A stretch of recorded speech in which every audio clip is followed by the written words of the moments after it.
रितेश पांडे का बहुत ही खूबसूरत और बवाल गाना रिलीज किया जा रहा है वेब म्यूजिक भोजपुरी चैनल से, जिस गाने का नाम रखा गया है बलमुआ सटल रहे।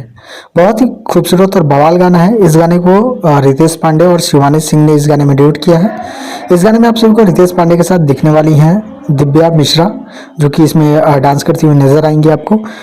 जो लिरिक्स है वो नीरज निर्मल का है। म्यूजिक जो है वो सचिन का है। और इस गाने को आप सभी के बीच में कल सुबह 6 बजे रिलीज किया जा रहा है 23 नवंबर को सुबह 6 बजे वेब म्यूजिक भोजपुरी चैनल से। बहुत ही खूबसूरत और बवाल गाना है।